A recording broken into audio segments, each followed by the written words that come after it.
tu fais quoi, Hubert? Je fais un Scrabble, mais j'ai un tirage de merde là. Je crois qu'on n'est pas trop là pour ça, hein. C'est super, mais désolé, je vais devoir te couper quand même. Bonsoir à toutes et tous. Je m'appelle Antoine Caron et je suis développeur web chez Scaleway et je vous présente Hubert Sablonnière, régional de l'Étape, également développeur web chez Clever Cloud. Je suis joueur de Scrabble aussi. Ouais, super. Aujourd'hui, on aimerait vous parler d'un sujet qui nous intéresse tout particulièrement. Il s'agit de la compression, mais vu que le sujet est très vaste, on a décidé de se focus sur une thématique en particulier, c'est la compression dans le web. Ouais, en fait, il y a un truc qui nous fascine tous les deux. Alors, chacun ses passe-temps, hein. C'est qu'à l'instant où on vous parle, il y a des millions de serveurs dans le monde qui sont en train de compresser des réponses HTTP et des milliards de navigateurs qui sont en train de les décompresser. Et du coup, comme nous, ça nous fascine, on a regardé un peu comment ça marche et on aimerait vous partager ça en ajoutant au passage des petits rappels et des bonnes pratiques. Donc, on va commencer tout de suite par des petites clarifications lexicales. Et en fait, quand on parle de compression, le monde se divise en deux catégories. Il y a la compression avec perte de données et la compression sans perte de données. Alors, en général, on va associer la compression avec perte à des formats d'image, des formats images ou vidéo, audio-vidéo d'ailleurs, JPEG, MP3, etc. Mais en fait, sur le web, on retrouve aussi de la compression avec perte de données, sur du JavaScript, du CSS, du HTML, etc. Donc, dans ces cas-là, on parle de minification.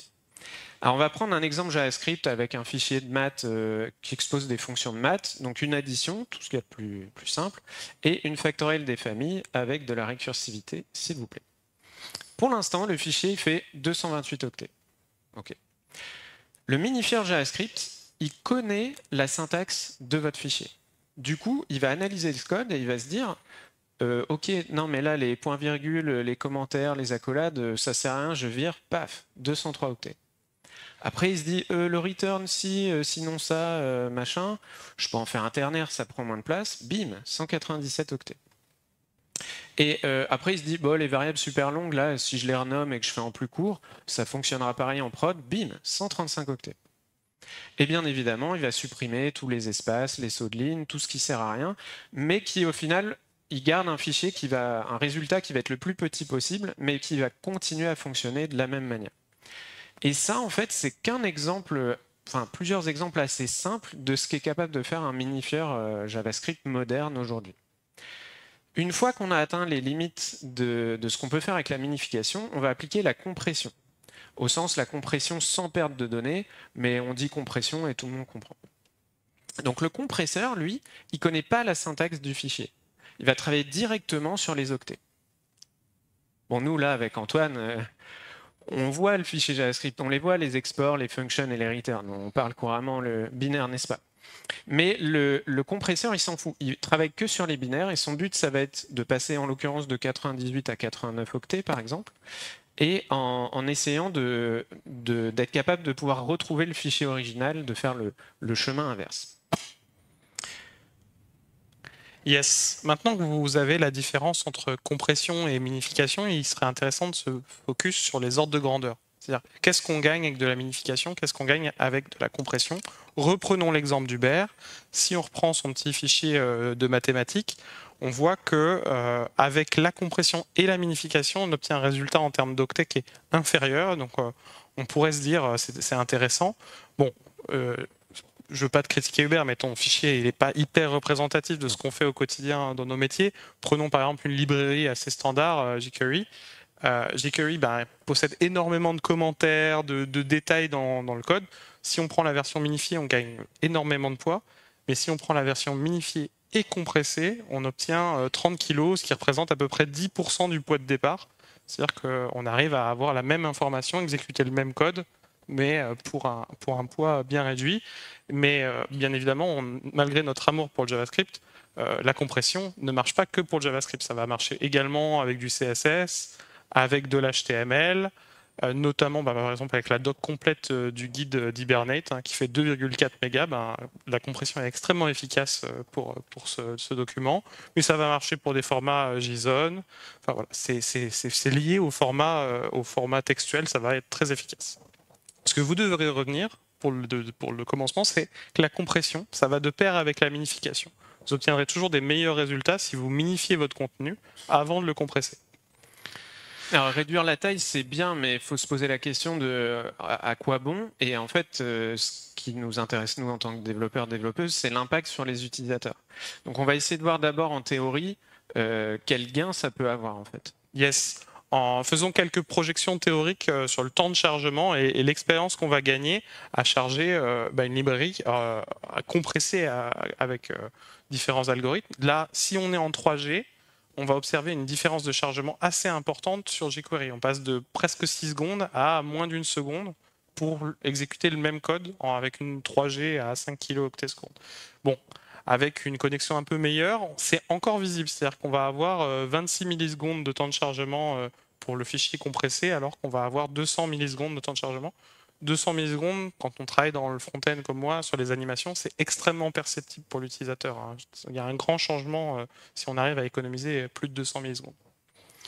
Ces deux types de connexions un peu théoriques, on va dire, 3G et 4G, c'est ce que vous allez retrouver sur le site Bundlephobia. En fait, vous cherchez n'importe quelle bibliothèque qui est dispo sur NPM, il vous donne la taille minifiée compressée, et il vous dit, en gros, en 3G, ça prendrait ici 0,6 secondes, et en 4G, ça prendrait 34 millisecondes à télécharger. Après, là, on parle fichier par fichier, et on parle uniquement du fichier en tant que tel, mais quand on charge un site web, on fait des centaines de requêtes. Donc dans la pratique, c'est beaucoup plus subtil que ça, en fait. Ouais, et si on voyait ce que ça donnait en vrai, il nous faudrait, tu vois Hubert, il nous faudrait une page web au hasard. La page Wikipédia du Scrabble ? Ouais, si tu veux. Mais une page web, il faut vous imaginer une énorme cascade de fichiers que vous allez télécharger, qui vont être parsés par votre navigateur, qui vont eux-mêmes déclencher le chargement d'autres fichiers, etc. en cascade. Qu'est-ce qui va se passer si on essaie de télécharger une page avec ou non de la compression? Donc c'est ce qu'on a mis en place sur cette démo. Vous allez voir, on va charger la page de la compression du Scrabble et avec Hubert, on s'est réservé. Très très long. C'est tellement long qu'on a le temps de boire. Donc pour même page, c'est-à-dire que à fonctionnalité utilisateur équivalente, sans compression, il va nous falloir, avec une connexion 3G, 17 secondes pour charger la page Wikipédia du Scrabble, alors qu'il va nous en falloir 7,4 avec la compression. Maintenant, on va aller un peu plus vite, on va passer en 4G, et pour autant, on va avoir une différence. C'est-à-dire qu'au bout d'une seconde et demie, on a déjà un aperçu du contenu de la page Wikipédia du Scrabble, alors qu'il va bien falloir 2 secondes 1 pour avoir un aperçu sans compression. Et imaginons maintenant une connexion illimitée. Là, le temps va être équivalent, mais regardez bien au niveau perception, vous avez une perception du contenu qui arrive avant quand vous avez la compression, comparaison à ce qui est sans compression. Donc, deuxième chose à retenir ce soir, c'est que même en 2024, avec des réseaux non limités comme on peut avoir sur du Edge ou de la 3G, la compression c'est nécessaire et ça apporte à vos utilisateurs sur le temps de chargement. Non mais là Antoine, tout le monde sait ça. Tout le monde sait qu'il faut compresser, tout le monde applique la compression, tout le monde fait les choses bien, normalement. Ouais. En tout cas, dans cette salle, à mon avis, ils font les choses bien. Mais... Vous connaissez l'almanach du web? Alors, c'est une ressource hyper intéressante qui collecte des informations publiques sur l'usage du web. Okay, et ils font un rapport chaque année. Et dans le rapport de 2022, je crois, 21, ils ont fait un chapitre complet sur la compression. Et ils ont étudié qu'est-ce qui était utilisé dans le web public. Et clairement, le rapport, Hubert, il est pas cool. Parce qu'on va avoir à peu près 13% du JavaScript qui est chargé dans le monde, dans les navigateurs, dans le site web public, qui n'est pas compressé. Et c'est de pire en pire. CSS, le JSON, les SVG, l'HTML. Vous vous rendez compte, il y a un peu plus de la moitié du contenu HTML servi dans le monde qui n'est pas compressé. Et ça, Hubert, je regarde s'il y a des gens dans la salle qui se disent « Ah mince, j'ai peut-être oublié ».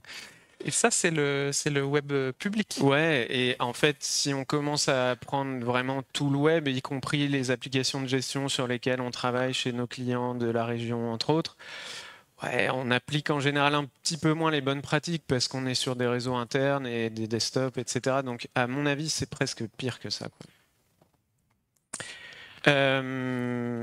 Du coup, maintenant qu'on est toutes et toutes convaincus que il faut compresser et pourquoi, on va essayer de regarder un peu ce qui se passe dans les tuyaux avec le protocole HTTP.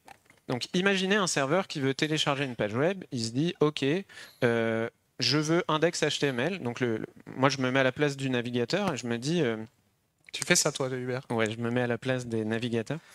Donc, je suis un navigateur, je me dis, j'ai envie de charger un index HTML, donc je demande au serveur. Le serveur, il me dit, tiens, 200, OK, voici la page HTML.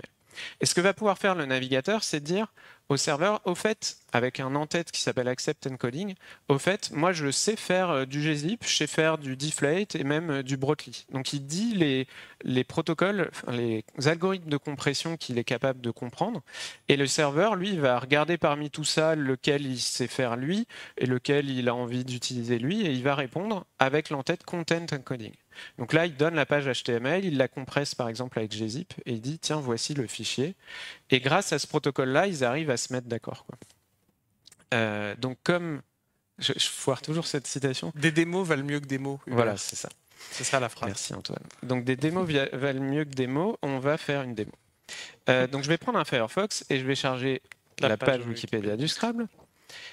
Et donc là, si on charge cette page et qu'on va voir un peu dans les DevTools, donc là je suis sur Firefox, on notera dans les en-têtes de la requête que Firefox a envoyé... Ah tiens, ça c'est tout nouveau, ça y est. Oui. Il y a un petit spoil, il y a ZSTD en plus, on en parlera à la fin. Mais Firefox a dit au serveur de Wikipédia, je sais faire gzip, deflate, brotli et Z standard. Et Wikipédia, bon, ils sont pas super modernes, mais ça marche, ils répondent en gzip. Dans les DevTools, on va trouver la colonne qui vous donne la taille du fichier HTML. Et dans la colonne transfert, on va retrouver la taille du fichier compressé à une petite astérisque près, c'est que ça contient aussi les en-têtes HTTP. Et les en-têtes, vous voyez ici, de la réponse, ils font déjà 1 kg. Et sur un site moderne, on a facile 1 kg par requête. Donc, c'est pas anodin, mais ça explique pourquoi ça ne fait pas exactement la même taille que votre fichier. D'ailleurs, ça explique aussi, si on prend un PNG qui n'est pas compressé, la taille transférée est un peu plus grosse que le fichier d'origine parce que ça prend en compte les en-têtes. Donc, retenez bien que la compression, c'est natif au fonctionnement du web. Ça fait partie du protocole HTTP. Les navigateurs et serveurs savent se mettre d'accord pour quel algo de compression ils vont utiliser. C'est tellement standard, Hubert. Ouais, que la page de Can I Use, elle essaye même pas de vous dire alors ça marche à partir de telle version. Elle fait non, tu peux pas tester, ça marche toujours. C'est d'ailleurs la seule page qui s'affiche comme ça. On continue notre exploration de ce qui se passe dans les tuyaux. Avant, moi, donc toujours quand je me mets à la place d'un navigateur, je me dis, bah, il télécharge une page, ok, il la récupère, après il parse l'HTML, et après il commence à dessiner à l'écran la bannière d'accueil, le titre, machin, il dessine un peu le texte et les blocs. Mais est-ce que ça marche vraiment comme ça? Donc on va refaire une démo, et ce coup-ci on passe sur Firefox. On vous a préparé un site exemple avec tout le meilleur CSS possible. N'est-ce pas? Voilà, ce site contient l'entièreté des œuvres de Sherlock Holmes. Alors c'est parti. Toutes les nouvelles et tous les romans. C'est d'ailleurs la meilleure façon de lire tous ces livres, on vous les conseille. Alors il y a vraiment tout. Oui, pour ceux qui ne nous croient pas, là, il y a l'entièreté d'une étude en rouge avec les 250 pages. Voilà. On avait besoin d'une page assez lourde à charger. Donc déjà, en chargeant donc sans compression, tu obtiens... en local, hein, en local. Un peu moins d'une seconde. Un peu moins d'une seconde. Donc on va simuler un ralentissement du chargement. Donc ouais, on a ralenti artificiellement notre serveur pour que vous voyez un peu mieux ce qui se passe. Et puis on a pris exagérément une page très grosse. Ouais. Alors c'est parti. Donc là on voit que la page commence à se charger, elle n'est pas terminée de se charger. Et pour autant on affiche déjà des choses à l'écran. Et dans les DevTools, on voit que le DOM est en train de se construire. Alors sur les books, c'est un petit peu plus long que sur les nouvelles, parce qu'ils sont plus gros.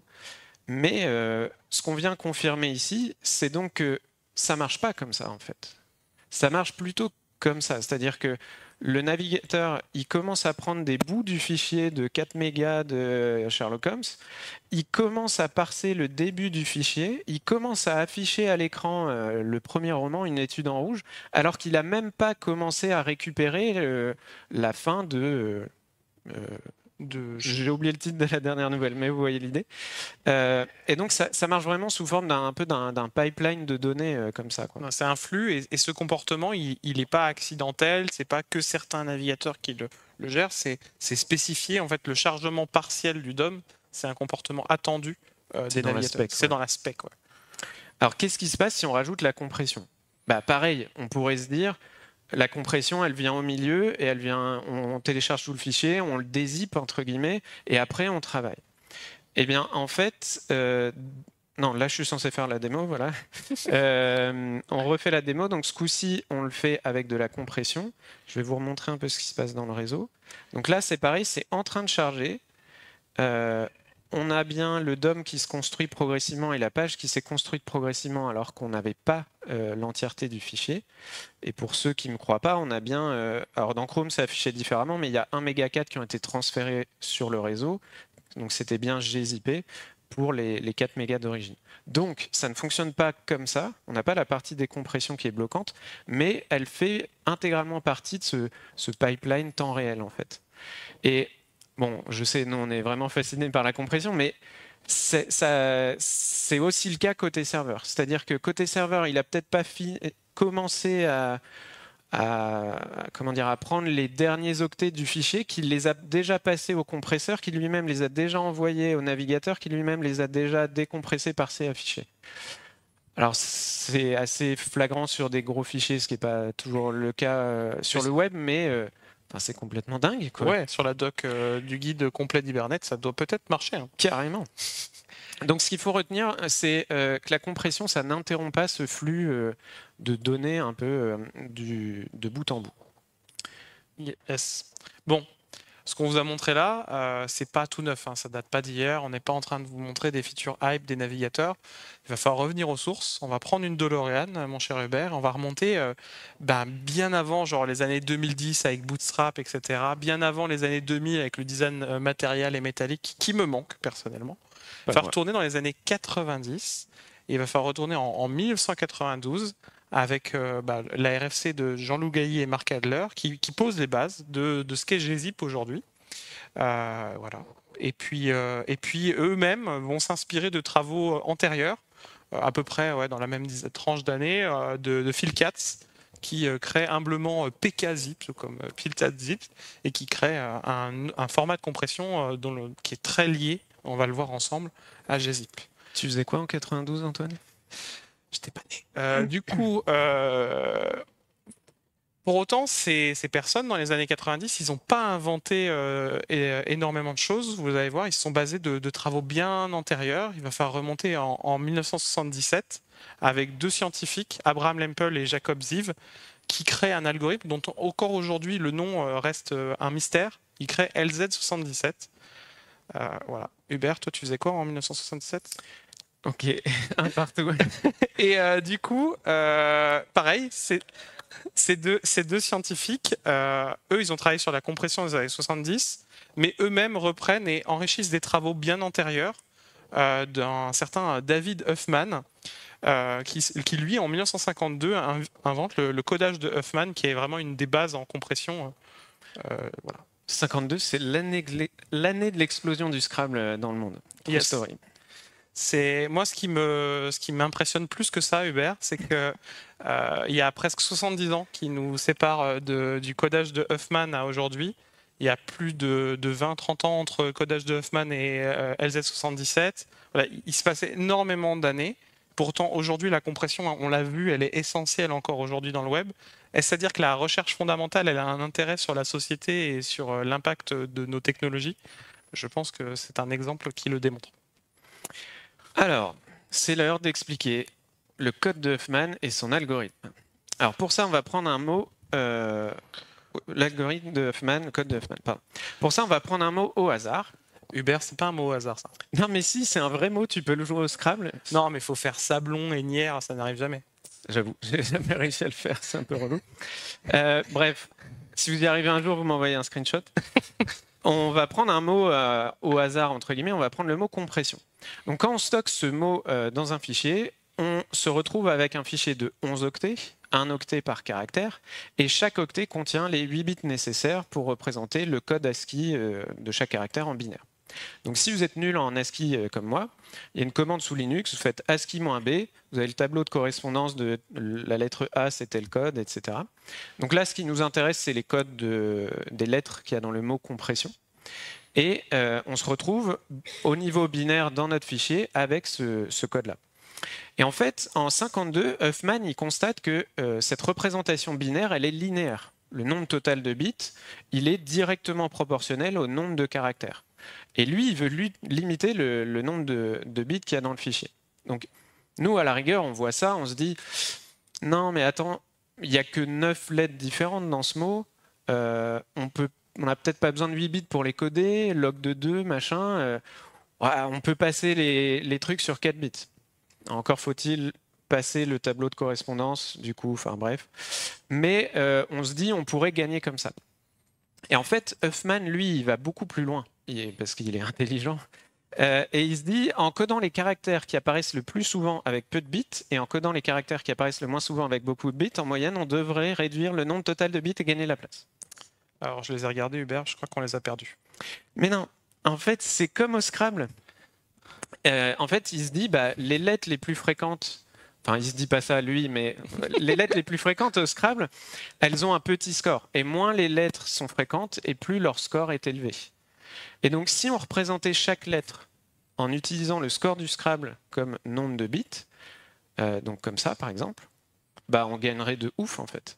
Ouais, au lieu de 44, on utiliserait 16 bits. Par contre, Hubert, dans ton codage un peu tout pété du Scrabble, il y a quand même beaucoup de caractères que tu codes sur 1 bit, quand même. Ouais, j'avoue, ça va pas trop. Ouais, Huffman, il est bien plus fort que ça. Pour vous redonner le contexte, on est en 1952.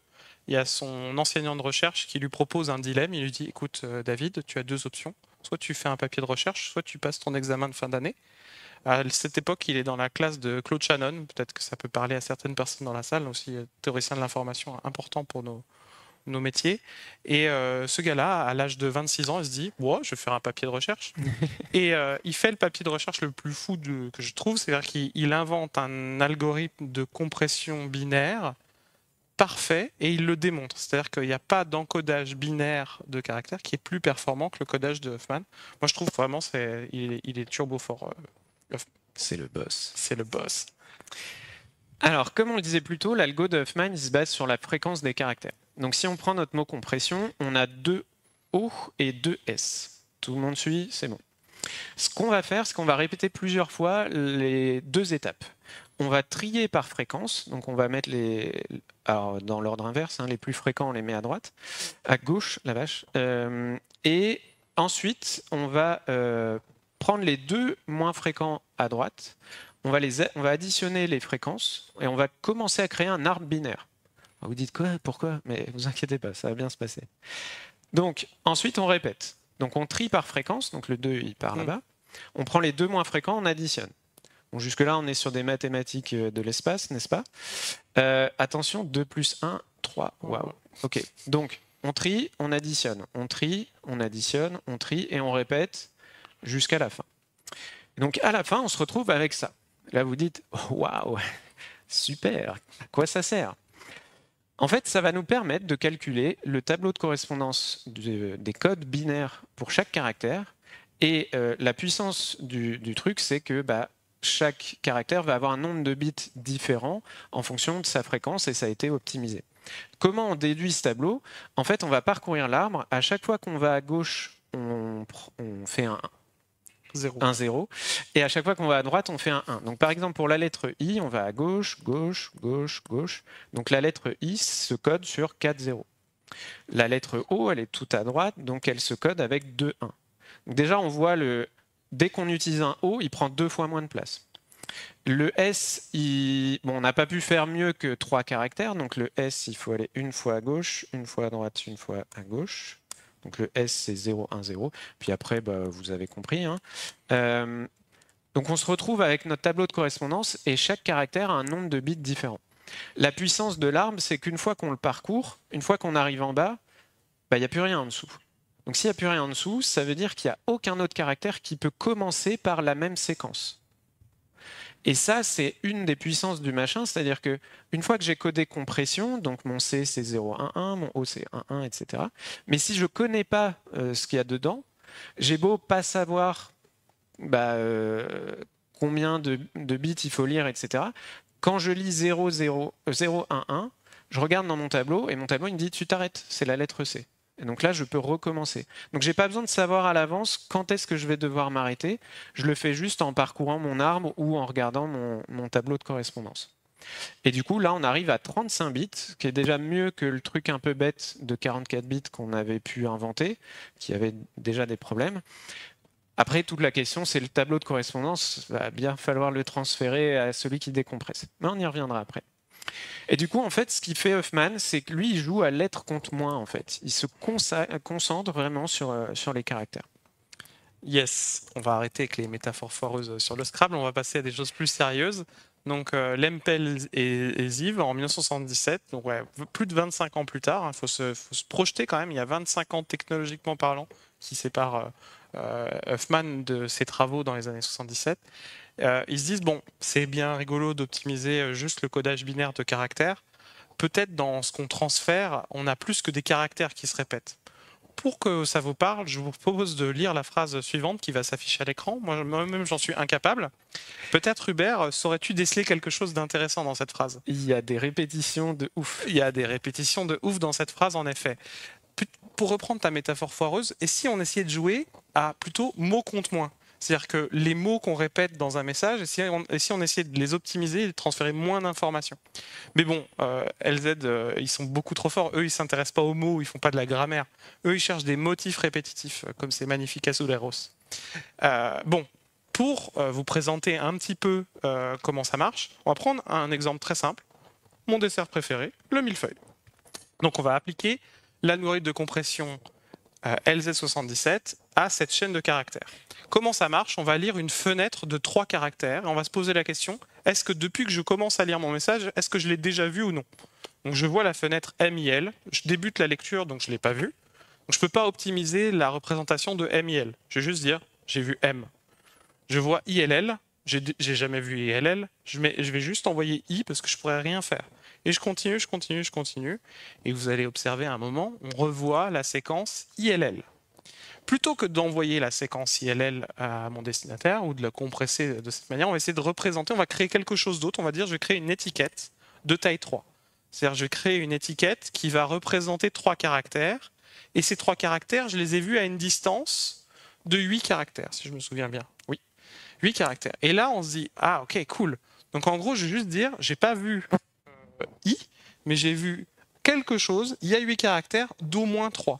Et puis, vu qu'on est malin, on va quand même regarder après si je peux pas en avoir quelques-unes d'autres.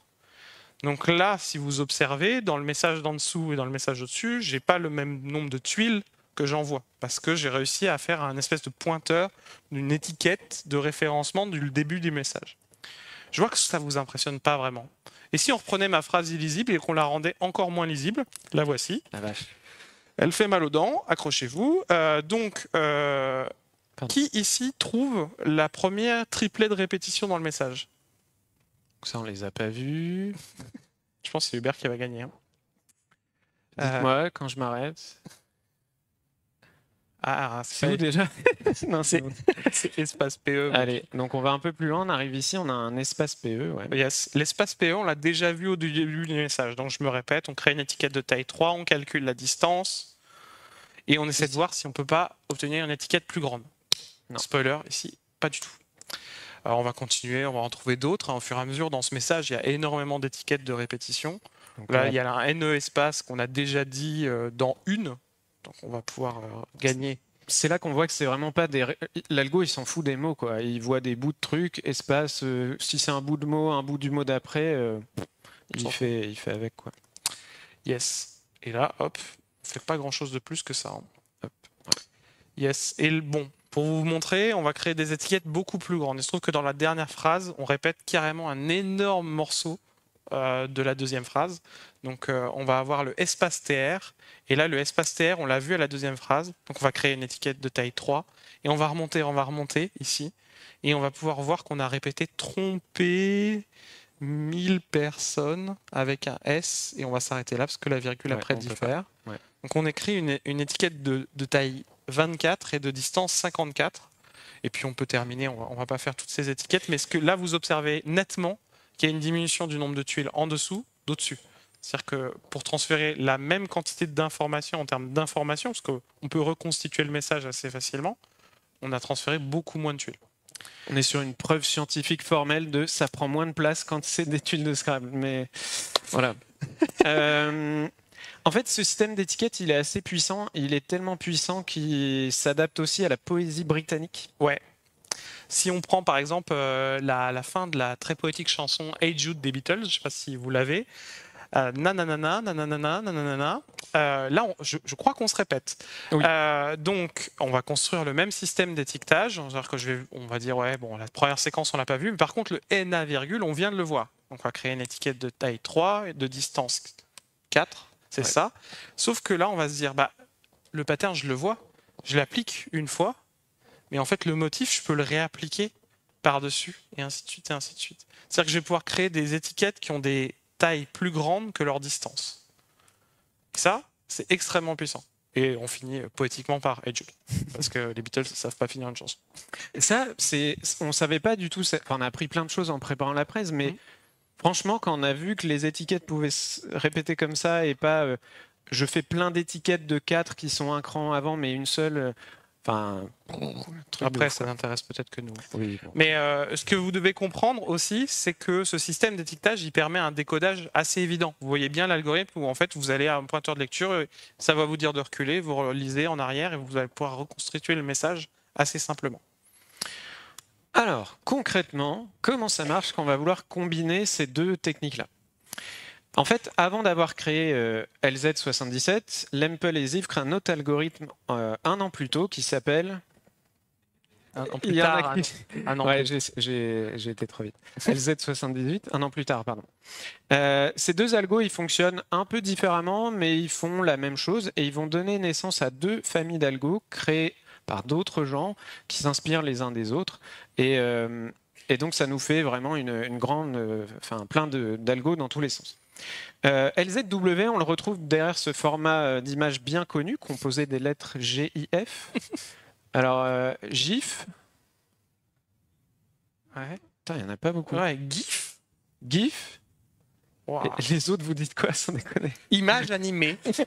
Ok. Donc ouais, c'est un LZW, on va le retrouver derrière les GIF, derrière les formatifs, etc. LZSS, on va le retrouver derrière le format WinRAR. Il y a des gens dans la salle qui ont payé leur licence WinRAR? Il n'y en a jamais. Il n'y en a jamais, on n'en a jamais eu. Et LZMA, on va le retrouver derrière 7-Zip. On va pas parler d'LZMA, c'est encore trop frais, Hubert. Ouais, ça crée des petits traumas. Aujourd'hui, ce qui nous intéresse particulièrement, c'est Deflate. En fait, Deflate, on va le retrouver dans WinZip, dans gzip, dans les images PNG. Donc, c'est vraiment sur celui-là qu'on va se concentrer. Si vous êtes intéressé par cette saga des familles d'algo, il y a une super vidéo de Colt McKinless qui explique un peu comment ça marche sous le capot. Phil Katz, en 90, l'année de la disquette apparemment, il se dit « Ok, je vais prendre du texte, je vais le compresser avec LZ77, donc je vais chercher des motifs, créer des étiquettes, et après, je vais regarder parmi les lettres que j'ai pas compressées et parmi les étiquettes, je vais regarder les fréquences, et puis je vais refaire mon je trie et je vais créer un arbre. » Donc je vais appliquer du Huffman. Et ensuite, il décide comment il encode les arbres, comment il encode les étiquettes, et il appelle ça l'algorithme et le format binaire Deflate. Quelques années après, ça a été mis dans une RFC. Passionnante. Nous, on kiffe cette RFC. Enfin, c'est pas un spoiler, c'est une révélation honteuse. Et dans cette spec, on va retrouver en fait Deflate. Et par-dessus, Phil Katz, il choisit un format pour des headers et des footers, et il appelle ça le format .zip. Donc tous les fichiers .zip que vous utilisez aujourd'hui. C'est grâce à Phil Katz. Voilà, merci Phil Katz. Phil Katz, PKZip. Ouais. Quelques années après, on a Jean-Loup Gailly et Marc Adler qui vont prendre exactement le même algo et la même manière d'encoder les étiquettes, les répétitions, etc. Donc Deflate, mais eux, ils vont mettre des headers footers différents. Et ils vont coder gzip et le format .gz. En soi, ça reste entre un zip et un gz, ça reste assez similaire. Pareil, on va retrouver une RFC qui, celle-là, contient que ce qui se passe dans les headers footers, parce que c'est l'autre spec qui est passionnante, dans laquelle il y a la partie Deflate. Est-ce que tu crois qu'ils sont prêts, Antoine? Peut-être qu'on peut boire un coup, nous aussi. Ouais. Je pense qu'il va falloir être prêt, les amis. Accrochez-vous, trouvez la ceinture de sécurité sous votre siège. Est-ce que vous êtes prêts? Est-ce que vous êtes toujours prêts? Allez. Alors, vous inquiétez pas, on est là pour décompresser. Ouais, j'ai un peu honte de cette blague, mais Elle marche, elle marche, elle marche. Quel enfer. Alors, donc qu'est-ce qui se cache dans ces 0 et C1? Bien évidemment, un fichier gzip. Dans les 10 premiers octets, on va retrouver les en-têtes. Il y a énormément de choses qui servent à rien. Les 2 premiers octets, c'est tout le temps les mêmes. Ça sert à dire ceci est un fichier gzip. Ensuite, on a la méthode de compression. Je crois que c'est tout le temps la même chose. Les flags, ils sont pas souvent utilisés. La date de modif, n'importe quel serveur qui fait un gzip à la volée, il met 0. Les flags extra, ils servent pas des masses. Et ensuite, on a l'OS. Waouh. Pareil, ça sert plus trop. Donc, on a quand même déjà de base 10 octets qui servent à rien. En bas, on va retrouver 8 octets de footer avec un checksum. Qui ne sert pas à grand chose, Hubert. Oui. Alors, on le dit maintenant. Ouais, bah en fait, vous l'avez vu tout à l'heure, quand on télécharge un fichier, on commence à afficher des choses à l'écran. Le checksum, il est à la fin. Donc, bon. Et on voulait vérifier, mais on a. J'ai vérifié. Oui, voilà. J'ai vérifié. Antoine a vérifié pour vous. Vous pouvez mettre n'importe quoi. Chrome, une fois qu'il a affiché, il fait bon. Il fait même pas de warning. Il dit c'est bon, c'était bon. Et on retrouve la taille originale du fichier avec un modulo qui permet aussi de vérifier qu'on a bien récupéré le fichier. Donc déjà de base, ce qu'il faut se dire, c'est qu'on a 10 et 8, 18 octets de métadonnées dès qu'on crée un fichier. On paye un peu ça comme taxe, quoi. Au milieu, on retrouve le deflate. Donc le deflate, c'est un ou plusieurs blocs. Et voilà. Et donc le premier bit d'un bloc vous sert à savoir si c'est le dernier bloc. Donc là, il y a un 1, ça veut dire que c'est le dernier bloc. Ensuite, on a 2 bits qui servent à savoir c'est quoi le type de bloc. Donc il y a 3 types de blocs. Il y a les blocs, j'ai rien compressé parce que en vrai, si j'essaie de compresser, ça va être pire parce que ton fichier, je le sens pas. Ce qui arrive quand on compresse des trucs déjà compressés, des vidéos, des images.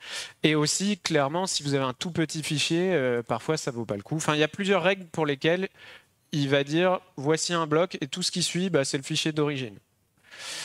Le type 1, c'est celui qu'on va voir, où en fait l'arbre de Huffman qui dit telle lettre c'est tel code binaire, telle lettre c'est tel code binaire, il est dans la spec. Et le type 2, c'est le type qui est le plus avancé. Et là, on va compresser et transférer les arbres de correspondance de Huffman. Celui-là, on ne va pas le voir parce qu'il pique un petit peu. Voilà, donc là on sait que c'est un type 1. Donc le type 1, on sait que tout est dans la spec. Ouais, le tableau que tu as montré tout à l'heure de Huffman, on l'a à la fois côté serveur, côté client, si on télécharge un fichier. Donc on va être capable d'aller voir dans ce tableau la séquence de bits suivante. Est-ce qu'on la trouve et à quoi ça correspond? Et donc là, comme on l'a vu tout à l'heure, on ne sait pas quand il faut s'arrêter. Pour savoir, on regarde dans notre tableau. Donc là, je vois 0, 1, 1, 1. Et pour savoir que je m'arrête au bout de 8 bits, je le sais parce que j'ai mon tableau de correspondance. Retenez, quand un prof vous dit à l'écran, il ne faut jamais afficher trop de texte pendant une présentation. Voilà. Donc ici, ce qu'on cherche, c'est là. C'était simple, il était là. Bien évidemment. Et c'est le code 79 qui... alors oui, ça on va voir après. Donc c'est le code 79. Le truc, c'est que la spec, elle vous donne pas ce tableau de correspondance. Ce serait trop facile. La spec, elle vous donne un peu genre... alors en fait, les symboles de 0 à 143, c'est des bits qui vont de là à là. Clairement, la spec, elle vous regarde et fait, tiens, vas-y, démerde-toi pour monter le tableau, quoi. Du coup, si on lit notre tableau de correspondance, ici, on a le symbole 79. Et en ASCII, 79, si c'est du texte, c'est la lettre O. Bien évidemment, toujours. Je recommence, j'en lis 7, 8, 9, parce qu'on l'a vu sur le tableau, improvisation, hop. En gros, le mode 1, il n'est pas hyper pertinent, ça fait des codes de 7 à 9, donc bon, on ne gagne pas de ouf. Le mode 2, on peut se retrouver sur jQuery avec des symboles qui sont sur 5 bits et d'autres qui sont sur 15, je crois. Donc là, on commence vraiment à avoir la fréquence des caractères qui jouent, quoi. Donc je reprends, hop, voilà. Et donc je lis au bout de 8, je sais que je dois m'arrêter parce que dans mon tableau, on me dit que 8 bits, c'est le symbole 78, la lettre O. Ensuite, on recommence, on a un espace. Bon, je pense que vous avez commencé à comprendre ce qui se cache dans ce fichier. Donc on avance un petit peu. On espace peut tromper une E. Et là, en fait, quand on va commencer à lire, là, il nous dit « Ah non, arrête-toi au bout de 7 bits. » Et là, c'est le symbole 257. Ok, mais un octet, ça va de 0 à 255. Donc là, ça ne peut pas être un symbole qui n'a pas été compressé. C'est autre chose. Et donc là, on a une autre partie de l'aspect qui dit alors. Donc ça veut dire que c'est une étiquette hein, quand on est là-dedans. Et donc pour les étiquettes, il y a les longueurs et les distances. Donc on a un tableau qui nous dit alors 257, c'est une longueur 3. Encore une fois, si on lit bien l'aspect et qu'on y va tranquillement, ça se passe bien. Ce qui est intéressant de voir ici, c'est que on vous a montré LZ en théorie. Dans la pratique, sur un fichier gzip, on peut faire des étiquettes de minimum 3, pas moins, et maximum 258. Donc si vous répétez des choses très grandes, il va devoir faire 2 étiquettes. Voilà, donc 257. Là, on a la longueur de l'étiquette. Voilà, on a la longueur. Alors, une fois qu'on a une longueur, comme le dit Antoine, il nous faut la distance, mais là, on n'est plus dans le tableau de correspondance. Parce que, vu qu'on a lu une longueur, il faut forcément qu'on lise une distance. Et là, dans le type 1, toutes les distances font 5 bits. Donc là, j'en lis 5. Et comment je sais que cette séquence, c'est 17 ? En fait, si je les lis à l'envers, 0, 0, 0, 1, ça fait 8. Et 8... Ici, c'est une. Ouais. Il y a un nouveau tableau de. Vous la kiffez cette spec, je le sais. C'est une distance entre 17 et 24. Ouais, super. Et pour savoir si c'est 17, 18, 19, il faut lire 3 bits supplémentaires. Ok. Et donc là, je lis 3 bits supplémentaires qui me disent 0. Et donc, mon étiquette, c'est une longueur 3 et une distance 17 plus 0. Waouh, tout ça pour espace PE. Par contre, ce qui est quand même assez impressionnant, c'est qu'on a codé dans le message ici 3 caractères, espace PE, pour un poids légèrement inférieur à 2 caractères non compressés. Vous le voyez juste au-dessus, la lettre PE, ils prennent respectivement 8 et 8, donc 16. Et là, du coup, on a 15, c'est ça ? Oui. 15 bits utilisés pour 3 caractères. Donc même sur une toute petite étiquette, on gagne sur la quantité d'informations transférées. Et sur le type 1, donc le type non optimisé, facile à expliquer en conférence, tous les caractères qui sont pas des étiquettes, ils font tous 8 bits. Donc globalement, on ne gagne pas sur cette partie-là. Mais encore une fois, mettez-vous en tête que le type 2 va assigner les lettres les plus fréquentes jusqu'à très très peu de bits, et les lettres les moins fréquentes... Et je dis 8 bits, mais en fait, c'est le cas pour la plupart des codes ASCII. Il y a une partie des symboles de 0 à 255 qui vont faire 9 bits, mais c'est en général ceux qu'on utilise moins.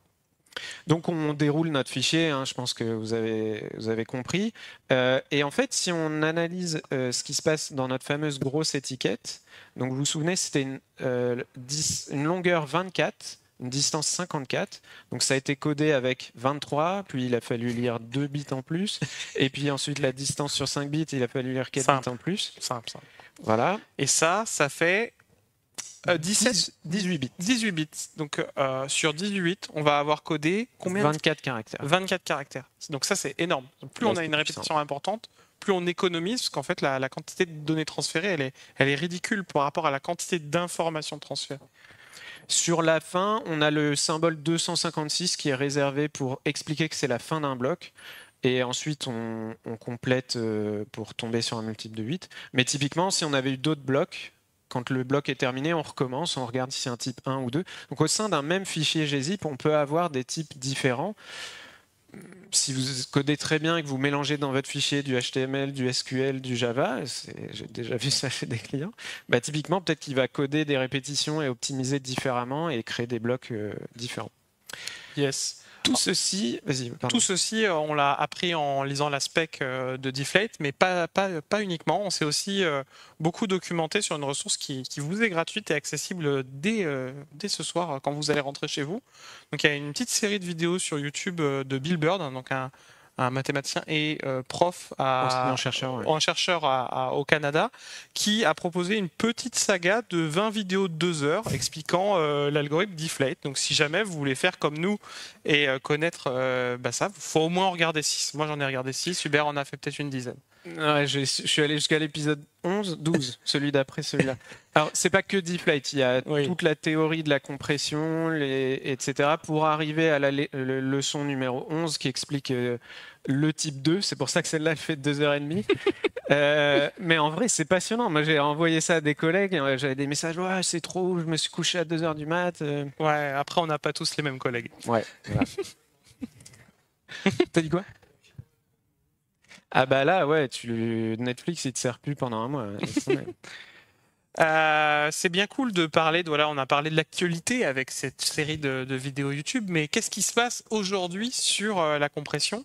Il faut se dire qu'il y a des grands du web qui vont aller chercher du pouillem. Et vu que ce mot pouillem n'est pas précis, je vous en donnais une définition scientifique. Pouillem, c'est exactement pas beaucoup. Mais exactement pas beaucoup pour certains gros consommateurs et producteurs du web, c'est beaucoup d'argent.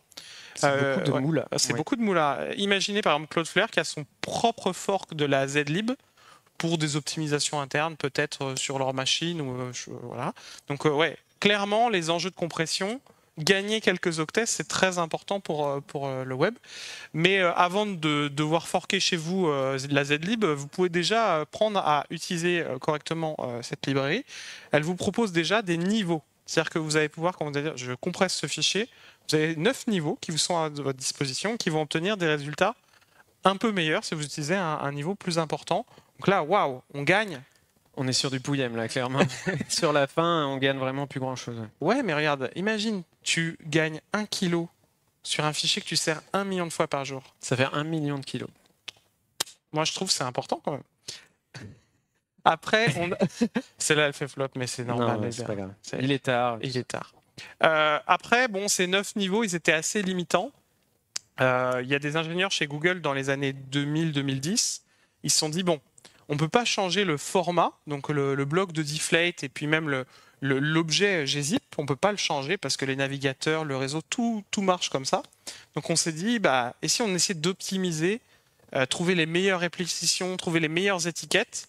Donc ils ont créé Zofpli, qui globalement utilise une méthode plutôt bien pour trouver les meilleures répétitions. Ça brute force, c'est-à-dire que ça cherche vraiment dans nos messages, ça va faire plusieurs tentatives sur les blocs pour trouver la meilleure représentation. Alors là, grâce à Zofpli, accrochez-vous, on gagne vraiment pas rien, quoi. C'est-à-dire qu'avec le meilleur niveau de gzip, on est déjà à un peu moins d'1 kilo de distance. On gagne 900 octets, quoi. On gagne 900 octets, mais 900 octets quand même. Bon, on s'est pas arrêté là. Et des mêmes ingénieurs qui ont travaillé sur Zofpli, ils ont travaillé sur une autre spec dont vous avez peut-être entendu parler, qui s'appelle Brotli, qui est un autre algorithme de compression, également basé sur LZ77 et Huffman, ouais, avec des représentations et d'autres méthodes qu'on va vous présenter. Mais lui, carrément, lui, c'est up to 11. Il a 11 niveaux qui vous sont proposés de compression, qui vont obtenir des résultats plus intéressants. Si on compare le tout, on voit que on gagne, c'est relativement notable entre un Brotli 11 et un gzip 9. Par contre, pour ce gain en termes d'octets, il va falloir un peu tricher. C'est-à-dire qu'il y a Brotli, il fait de la magie, clairement, c'est pas normal. Tu vois. Ouais, comme le disait Antoine, il utilise les mêmes techniques, donc l'algo de Huffman, l'algo de LZ, sauf qu'il triche. Et en fait, au-delà de pouvoir trouver des répétitions dans le passé du fichier, il va chercher des répétitions, des mots qu'il y a dans votre fichier, dans un dictionnaire qu'il a, lui, à la compression et à la décompression, et qui n'a pas besoin de transférer. Donc dans ce dictionnaire, il y a 13 500 mots, il y a massivement de l'anglais, mais il y a aussi un peu d'espagnol, etc. Et il y a aussi d'autres langues ou langages. En fait, il y a aussi du HTML, CSS, JavaScript. Et c'est clairement comme ça qu'il triche. Si on regarde ce qu'il y a au tout début du dictionnaire, on a un ensemble de mots de 4 lettres. On va retrouver des bouts d'HTML ici, ou des bouts de CSS, des bouts de CSS, oui, de l'HTML. Enfin bref, il y a un peu de tout. Et sur la fin du dictionnaire, on commence à avoir des trucs qui font quasiment 24 caractères. Donc là, c'est plus des mots, hein, clairement. Mais on retrouve des bouts de trucs qu'on retrouve très souvent dans des fichiers HTML. Et pas que, CSS et autres. Ce qui fait que Brotli, il fait « Ah non, mais attends, ça, je l'ai déjà dans mon dictionnaire. Paf, toute petite étiquette. On gagne, on gagne, on gagne. » Et chacun de ces mots du dictionnaire, donc il y en a 13 500, il peut les combiner avec une parmi 121 transformations. Okay. Si vous prenez le mot foundation, qui est dans le dictionnaire, il peut en gros trouver dans votre fichier n'importe lesquelles de ces 121 versions de foundation. Et donc, typiquement, il est capable de... Ils sont où les... Foundationus. Alors sur foundation, ça veut rien dire, mais sur d'autres mots, ça marche. Foundation égale quote. Enfin, il y a énormément de choses qu'il est capable de combiner. Donc en fait, grâce à ce dictionnaire et ses transfos, il est capable de trouver des choses, d'en trouver beaucoup. Je ne vais pas énumérer ce nombre. Brotli, ça marche très bien. Ça marche très bien dans les navigateurs modernes. Et au pire, c'est pas grave. Souvenez-vous, le navigateur, il dit ce qu'il sait faire, le serveur, il donne un truc que le navigateur sait faire, et ils se mettent d'accord. Donc si l'un des deux sait pas faire de Brotli, bah, ça passe, on passe sur du gzip ou rien, quoi. Retenez qu'en 2024, la compression, ça marche mieux avec Brotli. Et le support est là, donc servez à la fois en gzip et en Brotli. Par contre, ces techniques de triche, elles ont un coût. Voilà. Ouais, aller rechercher dans un dictionnaire, appliquer des transformations, etc. Bah, clairement, la recherche de ces transformations, ça va prendre du temps. Et si vous allez activer des niveaux importants, comme le niveau 11, 97 millisecondes, je pense qu'on va perdre l'intérêt de compresser, parce que tout le temps qu'on va gagner en transfert, on va le perdre en compression. Bon, si on compare à Zoftly qui lui brute force, 142 millisecondes, c'est énorme. Puis moi, je trouve que c'est le graphe qui montre à quel point gzip est impressionnant. C'est-à-dire que pour gagner des pouillèmes, vous voyez l'effort en temps et en énergie qu'il faut pour gagner des pouillèmes par rapport à un outil qui a été inventé en 1992. Moi, je trouve ça formidable. Ce que vous allez me dire peut-être, ouais, un algo, ouais, Brotli, c'est rigolo, mais il y a peut-être un surcoût. Alors, il y a un léger surcoût à Brotli à la décompression, mais ça reste négligeable. Vous voyez, par exemple, ici, avec jQuery, on a un temps équivalent. Ça change pas. Ouais, c'est vraiment sur des très gros fichiers qu'on peut voir une petite différence, mais c'est un gain qu'on a quand même au transfert. Donc, parce que, comme vous avez décompressé en même temps que moi, la décompression, c'est linéaire. On dépile, on lit les répètes, on lit dans les tableaux de correspondance. Il n'y a pas de j'essaye plein d'étiquettes et je choisis la meilleure. C'est vraiment une recette qui se déroule. Yes. Donc, ce que vous devez comprendre avec ces niveaux de compression et ces algorithmes de compression qui existent aujourd'hui, c'est que la compression de vos fichiers statiques, de vos sites, de vos configurations, tout ce que vous pouvez servir dans le web, faites-le au build time.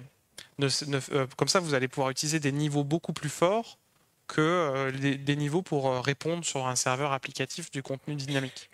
Vous allez me dire, ouais, qu'est-ce qu'on doit utiliser? Revenons à l'almanach du web qui vous fait des recommandations de niveaux à appliquer pour Brotli et gzip. Donc si vous avez des choses à précompresser, donc tout ce qui est statique, vous mettez le max. Vous mettez la max, donc du Brotli pour obtenir du format Brotli, puis gzip 9 ou même Zoftly si vous avez envie. Dans votre chaîne de CI, vous pouvez très bien faire ça. Par contre, pour tout ce qui va être vos API, tout ce que vous allez répondre dynamiquement, des pages HTML qui sont rendues côté serveur, voilà, mettez des niveaux plus faibles parce que sinon vous allez ça vaudra pas le coup. Ouais, ça vaudra pas le coup, ça va nuire aux données transférées. Hubert, pourquoi tu mets ton fond d'écran C'est mes petits chats. Non, en fait, je voulais prendre un exemple d'un fichier JPEG, donc j'ai pris mespetitschats.jpg. Donc ça pèse 600 kg, ce qui est heureusement. Ce qui est lourd pour des chats. Ouais, plus lourd que. Bref, mes petits chats, ils sont moins lourds que ça. Cette blague ne marche pas. Si vous prenez un fichier JPEG et que vous le passez en gzip ou Brotli, vous gagnez que dalle, quoi, ouais. Franchement. Et là, on n'est pas sur des 150 millisecondes, hein, sur un fichier de cette taille-là. Et pour un fichier en plus qui est pas fait pour, ça, on va cramer du CPU pour rien. Du coup, vous le saviez déjà, ça? Ouais. Vous saviez déjà qu'il ne fallait pas compresser du JPEG. Eh bien, l'almanach nous dit plutôt le contraire. C'est-à-dire que des formats déjà servis et qui sont déjà pré-compressés, il y a quand même des gens qui recompressent avec un algo sans perte ces formats-là. Et c'est vraiment dommage parce que tous les formats ne se prêtent pas à la compression. Après, il n'y en a pas tant que ça. Donc ça m'effraie un peu moins que les 50% sur HTML. Yes. Après, la compression, globalement, ça n'a pas d'effet sur les fichiers qui sont déjà compressés. Mais cette phrase, ça ne veut pas dire que tous les formats binaires le sont. OK ? En fait, il y a des formats binaires qui sont compressibles parce qu'ils n'intègrent pas à l'intérieur du fichier. Ils n'ont pas eux-mêmes utilisé un algo de compression dédié à... Donc typiquement, on a les formats de police comme OTF, TTF, ils ne sont pas compressés. Donc il faut les servir en les compressant. Format bitmap qu'on n'a pas vu passer depuis des années, ce n'était pas compressé. C'est aussi pour ça que ça pesait une tonne. Il y a un format assez récent qui est le WASM. C'est assez intéressant de se dire que donc Wasm a fait le choix de ne pas compresser ses fichiers.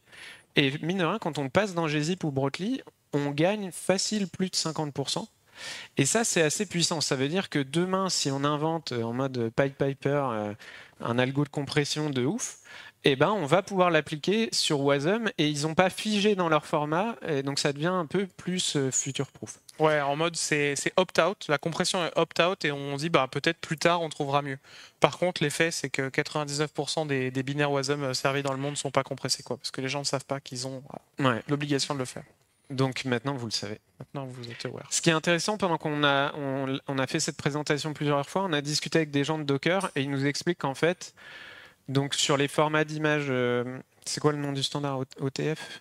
C'est pas ça? Quelqu'un me regarde les images Docker, c'est un nom. Enfin bref, sur ce standard-là, ils ont choisi dès le départ de les compresser en gzip. Et la signature numérique qui est appliquée et qui est utilisée en discutant avec le registry Docker et dire je fais un from de machin.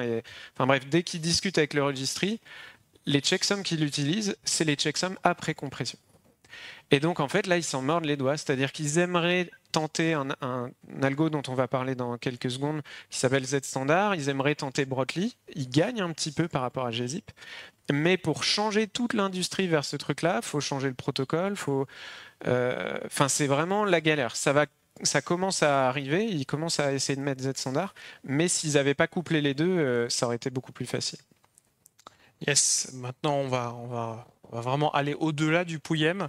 C'est-à-dire que qu'est-ce qui existe en 2024 pour encore gagner quelques octets. Donc Hubert vient de le spoiler, mais donc il y a d'autres formats qui arrivent au jeu, qui sont même déjà là. Donc on a le format Z standard qui a été poussé par Meta, qui permet d'obtenir également comment on va dire des performances équivalentes. Alors là, c'est des pouillèmes négatifs sur notre exemple de jQuery, mais sur d'autres exemples, et notamment sur des gros fichiers d'archives, c'est un algo qui marche plutôt bien. Ouais, il est aussi plus optimisé sur des architectures processeurs récentes pour distribuer. Donc en vrai, ça permet d'obtenir des niveaux plus forts sans pour autant nuire. Donc on peut répondre du Z standard plus fort sur le serveur, quoi. Et lui, il a 19 niveaux. C'est un peu la course. Hein. L'autre spec qu'on a vu passer pendant nos recherches, c'est les dictionnaires partagés. Ouais. Donc c'est une fonctionnalité qu'on va retrouver dans Brotli et dans Z-Standard. Alors comment ça marche? En gros, le navigateur il dit au serveur donne-moi jQuery 370. Le serveur il dit bah tiens voici jQuery 370. Et puis le serveur va pouvoir dire avec un nouvel en-tête use as dictionary. Il va pouvoir dire bah ce fichier là tu vas t'en servir comme dictionnaire si tu fais des requêtes qui matchent ce pattern. Ok. Du coup vous allez sur votre site web, vous êtes cool, vous avez la jQuery 370 dans votre cache qui est d'ailleurs une nouvelle couche de cache à rajouter. Et puis, bah, vous revenez sur le site web. Là, le site web arrive, la page HTML arrive, elle dit non, maintenant c'est jQuery 371. Votre navigateur, ce qu'il va faire, il dit mais attends, ça match le pattern qu'on m'a donné.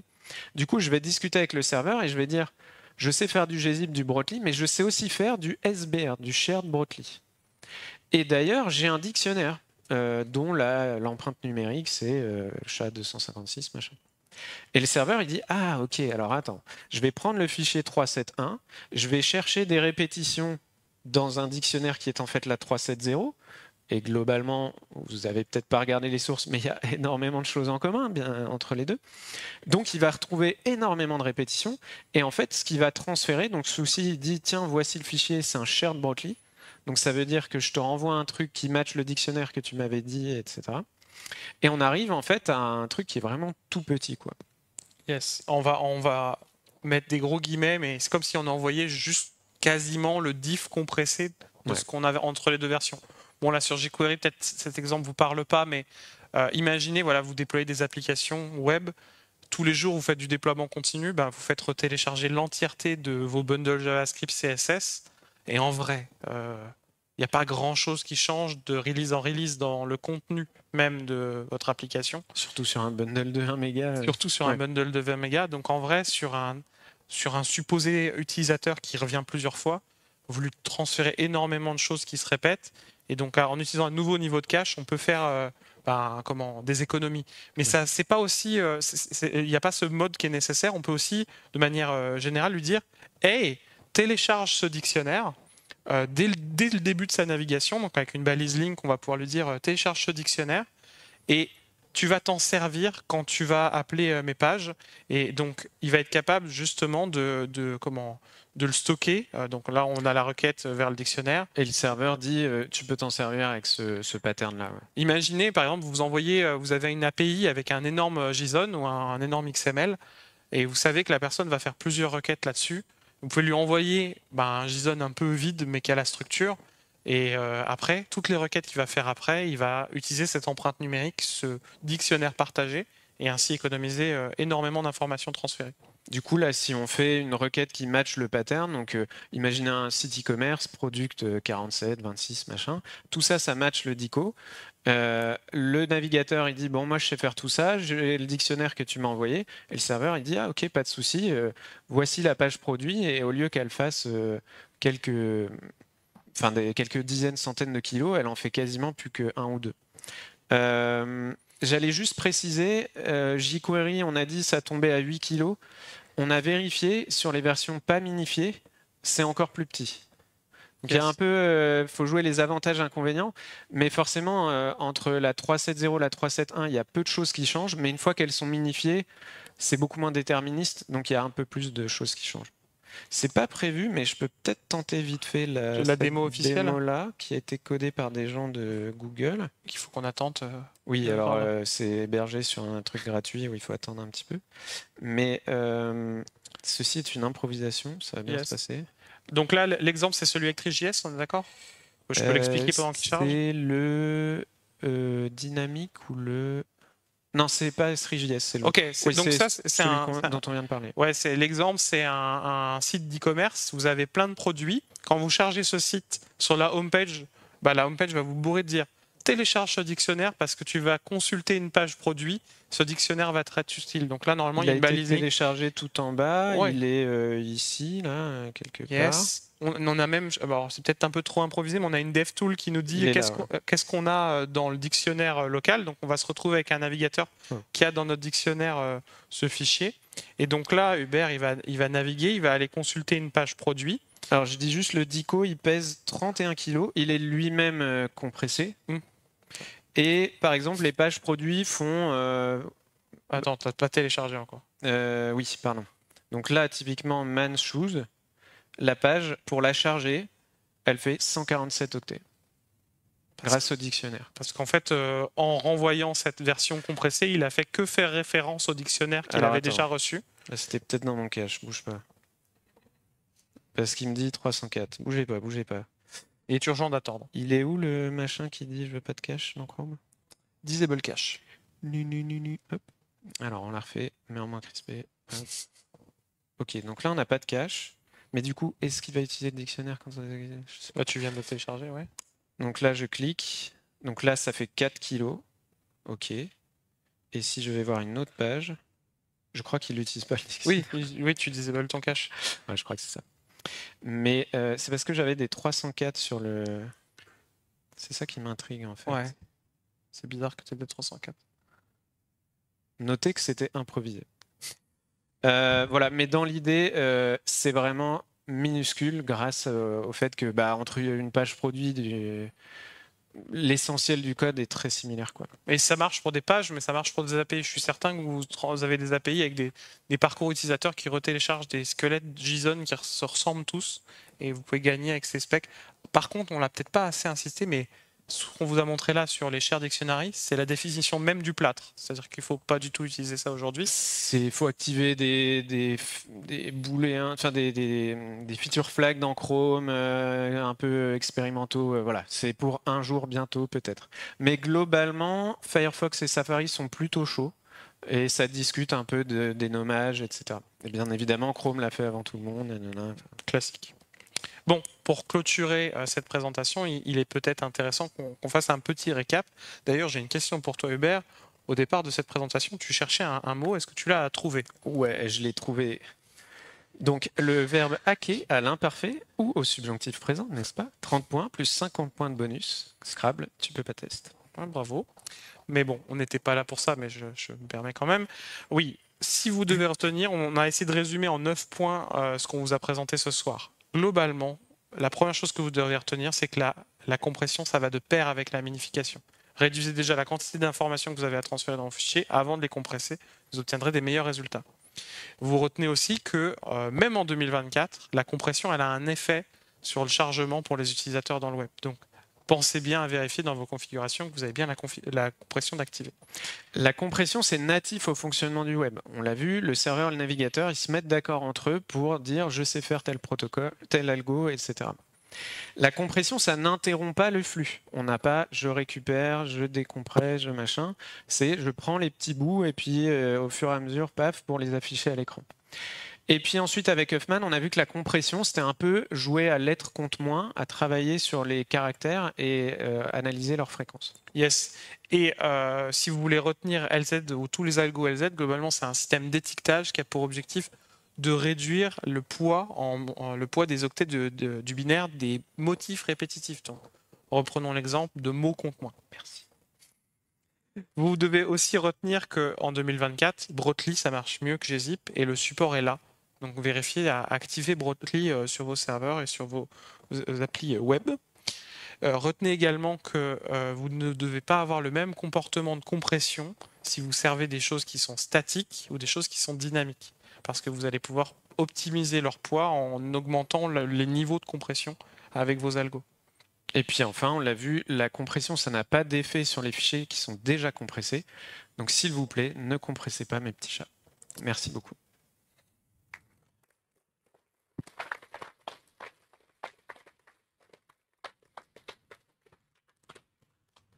Est-ce que vous avez des questions? Oui. Je vais répéter la question, ouais, pardon.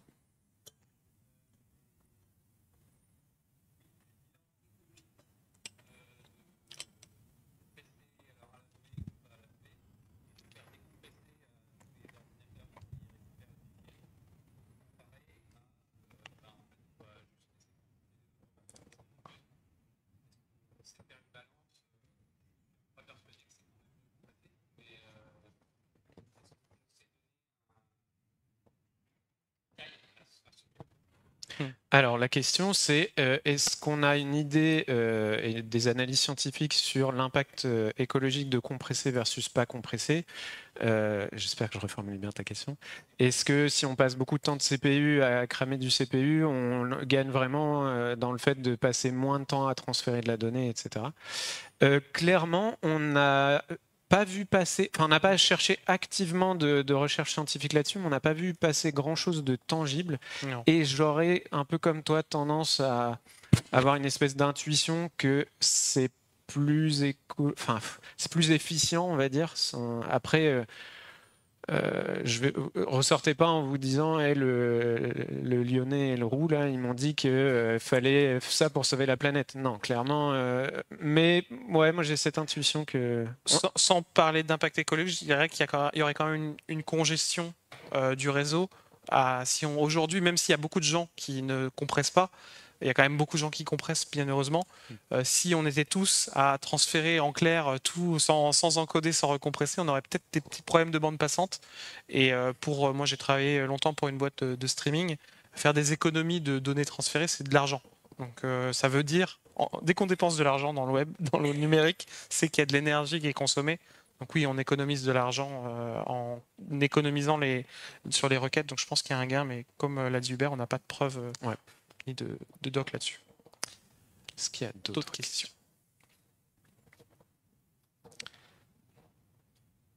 Ah. Oui.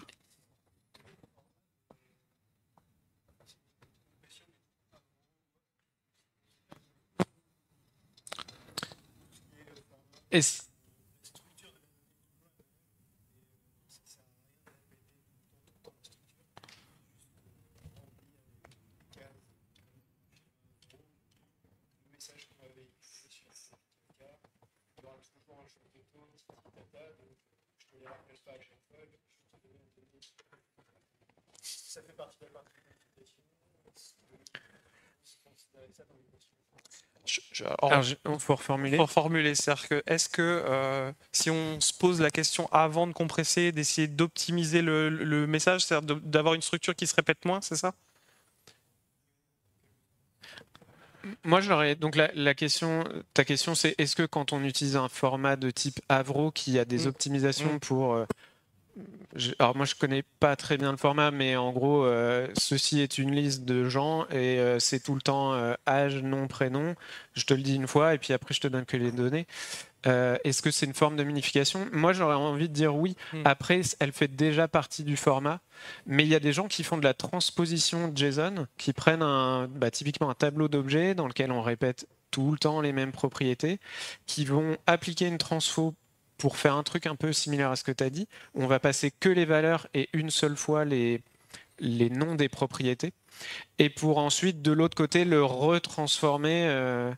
Et ouais, on a vu passer des choses comme ça. Et moi, j'aurais tendance à le mettre dans une forme de minification. Après c'est pas un terme trademark, tu vois. Mais oui, tu viens enlever de la donnée si tu considères qu'à la base, ton JSON, il répète plein de fois name, age, etc.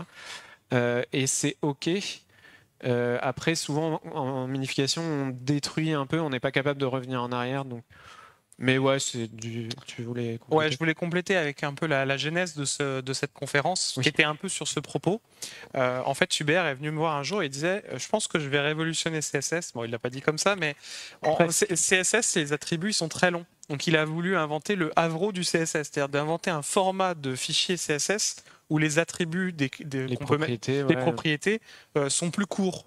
Comme ça, côté client, on sait lire ça, on les parse et puis on les transforme pour des vraies propriétés. On arrête de mettre margin left et on met juste ML ou je sais pas. Un emoji qui prend. Donc, vu que cet homme est fou, il a fait lui-même ce truc-là. Il a essayé de coder ce truc qui encode chacun des propriétés et il obtenait des résultats que je vais te laisser partager. C'est-à-dire que par rapport à GZip, tu gagnais ou pas? Sur Bootstrap, je gagne 500 octets.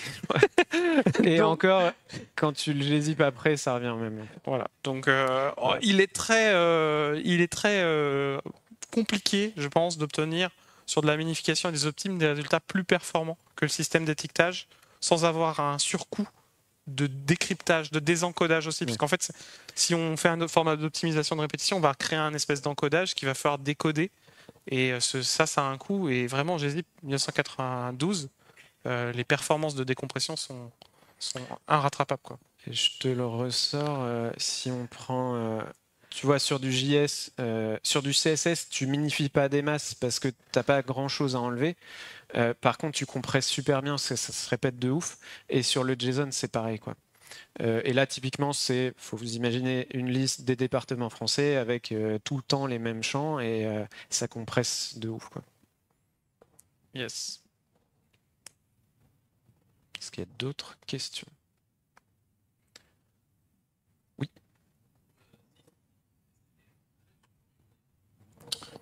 Alors la question est où en est le support de Z-Standard, le nouveau protocole dont on a parlé sur la fin? On va faire Can I Use, non? Et oui, bah oui, c'est une bonne question. Alors honnêtement, je pense que ça doit être pas mal déjà. Ce qui est amusant, c'est que depuis qu'on fait la presse, il est dispo dans Chrome. Enfin non, pas depuis le début, mais il est arrivé cette année et il vient d'arriver dans Firefox, vu que j'ai découvert pendant cette presse que Firefox dit au serveur que c'est dispo. C'est pas qu'un sujet poussiéreux, hein, c'est de l'actualité, et les donc, amis, la compression. comme d'hab, leur truc est nul pour les daltoniens et les écrans de présentation. Mais globalement, Safari est pas encore là, mais Firefox, c'est vraiment très récent, parce que ça date d'il y a 2 semaines. Et encore une fois, si c'est pas dispo, le serveur, le navigateur le dit pas et le serveur il est gentil, il l'envoie pas, quoi. Yes. Mais ouais, c'est très très récent. Et encore une fois, vérifiez parce que sur pas mal de fichiers web, Brotli ça marche quand même super bien. Z-Standard n'a pas de dictionnaire précompilé comme on l'a vu, mais il est capable de gérer les dictionnaires partagés. Et surtout, méfiez-vous, par exemple, Z-Standard, c'est le support dans les... Par exemple, si vous utilisez un CDN provider qui distribue vos fichiers, souvent, par exemple, un Fastly, Akamai, Cloudflare, etc. Eux, pour le moment, ils savent pas gérer ce format-là.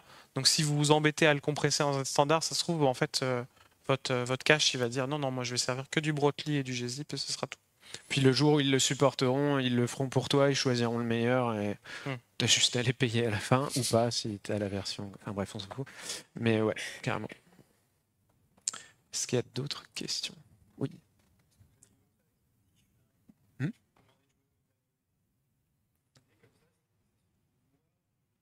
Ah, je vais répéter la question. C'est donc ce qu'on a montré donc au-delà du POUIEM. Donc au-delà du POUIEM, c'était les dictionnaires partagés. La question c'est, à notre avis, quand est-ce que ça va arriver? Honnêtement, au départ, c'était qu'une discussion qui bougeait beaucoup chez Chrome. Ouais. Maintenant, qui bouge dans d'autres navigateurs. Cette histoire de POUIEM, c'est beaucoup d'argent hein, pour certains providers. La consommation qu'on a du web en 2024 n'est pas du tout la même que 1993, donc il est normal qu'on fasse évoluer les protocoles de compression. Je pense qu'il y a un énorme intérêt au vu du gain qu'on a montré. Honnêtement, un support partiel, on peut déjà espérer l'année prochaine, Ouais, mais c'est ce que sans j'allais dire aussi. flag, l'année prochaine. Après, dans les providers, etc., dans nos serveurs applicatifs, ça va traîner encore, hein. Je pense que... Puis il va falloir trouver les bonnes techniques aussi. C'est OK, là on a donné un exemple avec jQuery 3.7.0, 3.7.1, mais on va pas stocker sur le serveur les 17 anciennes versions. Il va falloir trouver les bonnes pratiques pour ce truc qui est tout nouveau. Il y a deux parties de la spec techniquement. Enfin, en tout cas, en ce moment, ça discute plus sur le protocole. D'ailleurs, peut-être ça va être renommé, peut-être que je sais que ça bouge encore un petit peu, mais ils discutent tous ensemble, même si Chrome a de l'avance, donc ça, c'est toujours bon signe. Et c'est des trucs qui sont faciles à mettre en place. Et ouais, ce qui va peut-être être long, c'est que les CDN s'y mettent et qu'eux, ils trouvent pareil, les bons réglages à faire automatiquement pour leurs utilisateurs. Mais ouais, la rédaction s'engage. Moi, je pense que l'année prochaine, ça va tranquillement arriver en stade. Yes, et moi au départ je pensais que c'était ces histoires de version de bundle qui allaient peut-être percer le plus fort. Et pour en avoir parlé à des amis qui travaillent dans la vidéo, ils sont hyper intéressés parce que par exemple la vidéo c'est des énormes manifestes XML qui disent la playlist de la séquence vidéo et de tous les paquets. Et ces manifestes ils sont toujours la même structure. Et par exemple on lance un player sur un site de, je sais pas, de la chaîne entre la 5 et la 7. Moi je connais bien ce player là et clairement... Et du coup, on a plusieurs manifestes qu'on télécharge qui ont la même structure. Donc pouvoir pré-cacher un dictionnaire de cette structure va faire économiser à l'utilisateur toute sa séquence de chargement. Et nous, ou les cloud providers, ou les plateformes, ils vont économiser de la bande passante, ce qui vont envoyer beaucoup moins d'informations. Donc ouais, ça va aller très vite pour les gens qui consomment beaucoup de bande passante. Et pour reboucler sur la question autour de l'écologie, comme d'hab, hein, ça va plus vite, bah, on peut en mettre plus. Donc il y a des chances qu'on alourdisse aussi nos pages et que ça bénéficie pas tant que ça aux utilisateurs. C'est toujours un peu, enfin, vous avez l'habitude, quoi. Ou pas, je suis peut-être défaitiste, je sais pas. Après, il y a des gens qui compressent du JPEG. Donc. Ouais. Est-ce qu'il reste des questions, nos amis du public? Non? Eh bien, merci à toutes et tous. Et puis, on va se retrouver autour du buffet. Et merci au Ch'ti Jug de nous Et merci au accueillir ce Ch'ti soir. Jug et à Deo. Ouais. Merci beaucoup.